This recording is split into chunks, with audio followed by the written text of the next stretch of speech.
All right, so let's dive right in. So, for the 2022 podcast review, we're going to talk about the top episodes from this year.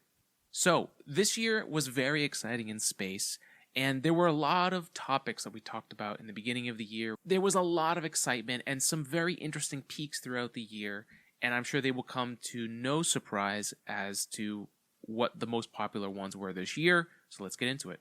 Starting in June, the James Webb Space Telescope had just started to reveal its first images, and without a doubt, that has been one of the most popular things from this year.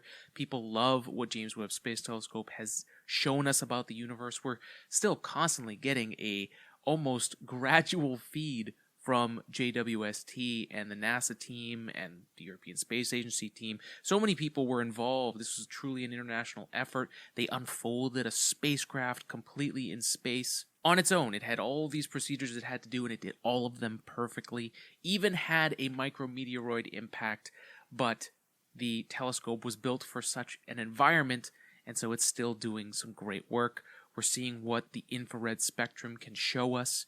And really the amazing sensors that are aboard JWST.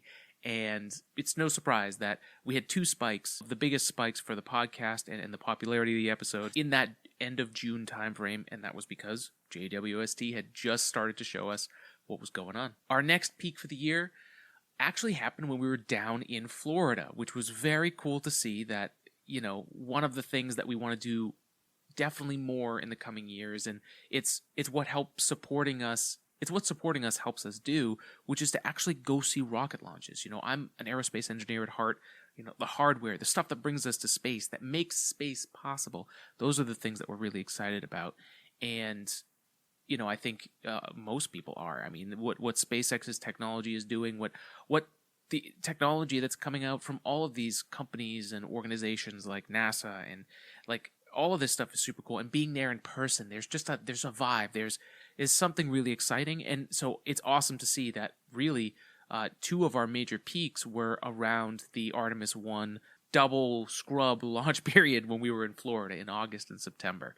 Obviously, it was a bummer, and I did catch COVID on the way back from that trip to Florida, but met some great people. It was just such a great moment. It's like there's such an excitement when you're there in person, and I highly recommend that in 2023 you get out there and check out one of these launches. Obviously, Florida will be packed with these things, and the Space Coast is used to that, so there's so much to see while you're down there, and we've got some advice in those episodes in August and September on what we found out when we were going there, because this was the first time we did this without the amazing opportunity that the NASA Social gives you to watch a rocket launch, which is where I watched my first rocket launch. It was a Falcon 9.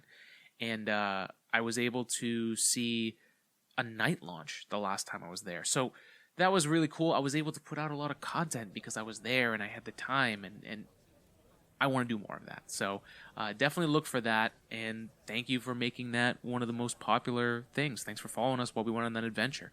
We're looking forward to doing more.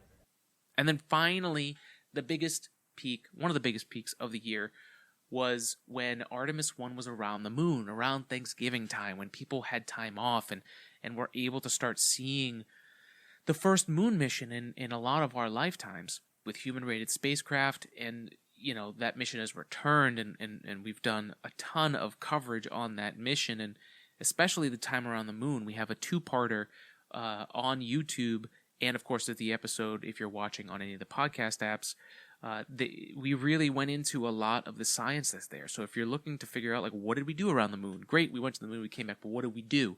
Why were we there? Those episodes are great for answering part of those questions for you. So check those out.